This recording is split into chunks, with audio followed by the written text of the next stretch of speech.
Welcome back to Terror and Urban Myths. Thanks for joining us again for another chilling tale. Don't forget to hit that subscribe button and give this episode a like if you're finding it as intriguing as we are. Tonight we're taking you to a place where the shadows run deep and the silence whispers secrets. We're exploring the legend of the Boy of the Lake. It's a story that reminds us that even in the most tranquil settings, a darkness can linger, waiting to unfold. Imagine a lake so still. It's like a black mirror reflecting the sky. The trees on the bank seem to lean in their branches, gnarled and twisted. And that stillness, it's almost unnerving. It's in a place like this that our story takes place. A group of college students looking for a break from their studies head to this very lake for a weekend getaway. They're full of youthful energy, ready for some fun and relaxation. One of them, Kevin, is the life of the party, always a smile on his face, a joke ready on his lips. He's the kind of friend that brightens everyone's day. They set up camp, build a bonfire, and laughter fills the air as they share stories and jokes. As the night deepens and the fire crackles, Kevin decides to wander off into the woods for a bit. He tells his friends he'll be back soon, but soon turns into never. Kevin simply vanishes. This sudden disappearance transforms the atmosphere. The laughter dies down, replaced by a chilling silence. The carefree mood evaporates, leaving a growing unease in its wake. One of Kevin's friends, who we'll call the protagonist, finds himself drawn to the edge of the lake. As he gazes out at the dark, still water, something catches his eye. There on the surface are multiple pairs of eyes glowing in the darkness. They aren't the eyes of any animal he recognizes. They seem to watch him, their glow unwavering and unsettling. It's a moment that taps into a primal fear within us, the fear of being observed by something unknown, something beyond our understanding. Those eyes devoid of any recognizable emotion hint at a presence that is both ancient and alien. Then comes another unsettling element, a sound. It's a low, guttural croaking that echoes across the lake. "Ribbit, ribbit, ribbit," it calls out, but it's not the sound of a typical frog. It's deeper, almost sinister, as if emanating from the depths of the lake itself. The protagonist feels a chill run down his spine. This isn't just a random sound effect, it's a carefully placed element that ratchets up the tension. The croaking, distorted and amplified, becomes a symbol of the growing unease, the creeping sense that something is terribly wrong. And as if in answer to that unsettling call, a figure emerges from the darkness of the surrounding woods. It's a shadowy form, indistinct, almost shapeless against the backdrop of the trees. It starts moving toward the bonfire where the remaining friends are huddled, fear gripping their hearts. They scramble to their feet, panic taking over, and flee towards their cars. The image of that approaching figure seared into their minds. The darkness itself seems to be taking on a life of its own, becoming a tangible threat. Their flight is a primal response, an instinctual reaction to something that defies explanation, something that triggers our deepest fears. But in a moment of remarkable courage, the protagonist, even as he's running, turns back. He shines his flashlight towards the approaching figure, illuminating it for a fleeting second. What he sees chills him to the bone. A grotesque humanoid form, its skin slick and slimy, its eyes glowing with that same unnatural light he'd seen on the lake's surface. It's a glimpse into a nightmare he'll never forget.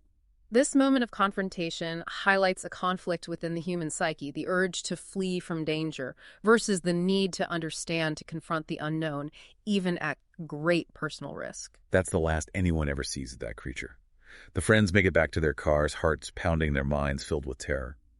They drive through the night, leaving the darkness of the lake and the woods behind. But they can't shake the feeling that something followed them, that the eyes are still watching. The legend doesn't tell us what happened to Kevin. Was he taken by the creature? Did he fall victim to some other unseen force lurking in the woods or the lake? We're left with unanswered questions, a sense of lingering dread that underscores the enduring power of this story.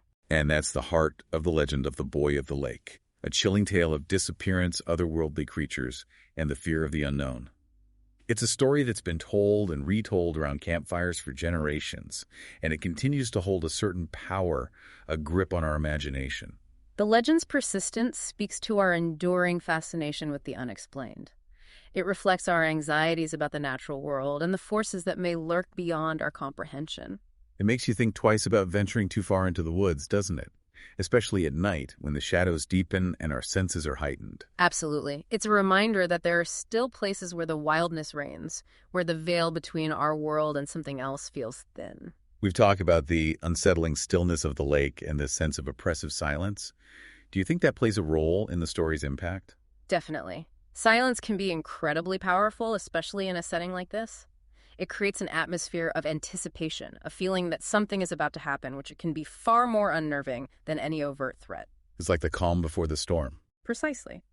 And in the case of the Boy of the Lake, that silence is broken by the most unsettling sounds imaginable. The glowing eyes that seem to pierce the darkness, the guttural croaking that echoes across the water, the rustling of something moving through the undergrowth. Those glowing eyes are particularly haunting. It's such a simple detail, but it's incredibly effective in creating a sense of dread. You know, in many cultures, eyes are seen as windows to the soul. These glowing eyes, devoid of any human warmth or recognition, suggest that whatever is watching the students is something utterly alien and unknowable. It's like staring into the abyss and having the abyss stare back. That's a chilling way to put it, but you're absolutely right. It evokes a sense of being observed by something ancient, something that predates human understanding. And then there's that croaking sound. I wonder if it's meant to be a warning or a lure. I think it's open to interpretation, which adds to the story's complexity. It could be a warning from something protective, trying to steer the students away from danger. Or it could be a deliberate attempt to lure them closer, to draw them into the creature's grasp. The legend doesn't specify what happens to Kevin, but it certainly doesn't paint a hopeful picture. No, it doesn't. And I think that ambiguity is part of what makes the story so effective. Our minds fill in the blanks, and often our own imaginations conjure up the most terrifying scenarios. It makes you wonder if the real horror of the lake isn't some monstrous creature, but the silence, the isolation, the utter indifference of nature itself. That's a thought-provoking idea. What if the lake represents the unknown, the vastness of the universe that we can barely comprehend? And what if Kevin's disappearance symbolizes the ultimate insignificance of our individual lives in the face of that immensity? That's a pretty bleak interpretation, but it has a certain resonance, doesn't it? We like to think we're in control, but ultimately we're at the mercy of forces far greater than ourselves. And sometimes those forces choose to remain hidden, lurking just beyond our perception.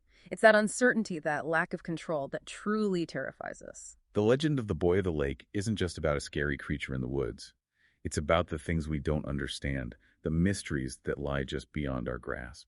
It's about the primal fears that have haunted humanity since the dawn of time.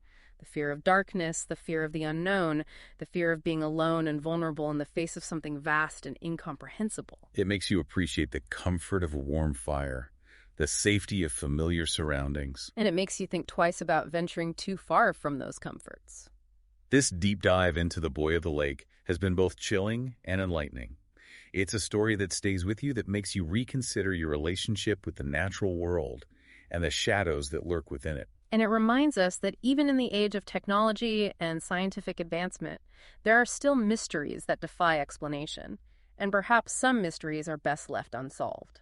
It's interesting how the Boy of the Lake has resonated with so many people. It's become more than just a local legend. It's taken on a life of its own, spreading through word of mouth, online forums, and even inspiring some creative interpretations in art and music.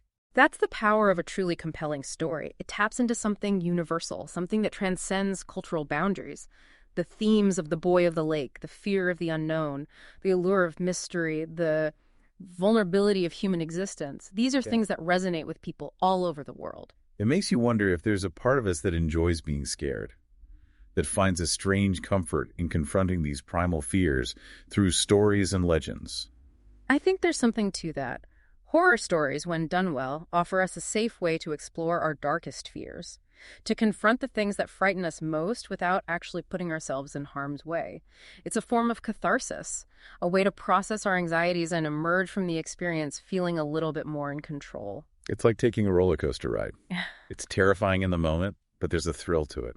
And ultimately, you know you're going to be safe. Exactly. And just like a good roller coaster, a well-crafted horror story leaves you with a lingering sense of excitement, a feeling that you've been on a journey, even if it was just a journey into the depths of your own imagination. Speaking of journeys, I'm curious about your thoughts on the legend's portrayal of the natural world. It paints a rather bleak picture. The lake is a place of darkness and danger, the woods as a realm of unseen threats. I think it's important to remember that legends like the Boy of the Lake often reflect the anxieties of a time and place in which they originate. In the past, when people were more reliant on nature for their survival, the wilderness could be a truly dangerous place. Stories about mysterious creatures and unexplained phenomena served as cautionary tales, reminding people to respect the power of nature and to avoid venturing too far from the safety of their communities. So in a way, these legends were a form of survival mechanism. Precisely. They instilled a healthy dose of fear and caution, which in a world without modern conveniences or emergency services could mean the difference between life and death.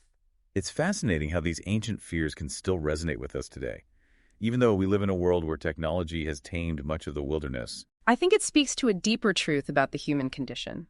No matter how advanced we become, there will always be things we don't understand, forces. We can't control mysteries that defy explanation. And those mysteries will always hold a certain allure, a power to both frighten and fascinate us. So as we wrap up our exploration of the Boy of the Lake, Yeah. what final thought would you leave our listeners with? I'd encourage everyone to think about what the lake represents to them personally. Is it a place of fear and darkness, or is it a source of mystery and wonder? Does it symbolize the unknown, the vastness of the universe that lies beyond our comprehension? Or is it a reflection of our own inner depths, the unexplored territories within our own minds? That's a great point. The Boy of the Lake isn't just a scary story. It's an invitation to explore our own relationship with the unknown, to confront the things that make us uneasy, and to find meaning in the mysteries that surround us. And on that note, we'd like to thank you for joining us on this journey into the heart of the Boy of the Lake. We hope you found it both chilling and enlightening. And if you did, be sure to subscribe to Terror and Urban Myths for more explorations of the strange, the unsettling, and the unexplained. And don't forget to give this episode a like if you enjoyed the dive into the chilling depths of this enduring legend. Until next time, keep a light burning and stay curious. But maybe not too curious.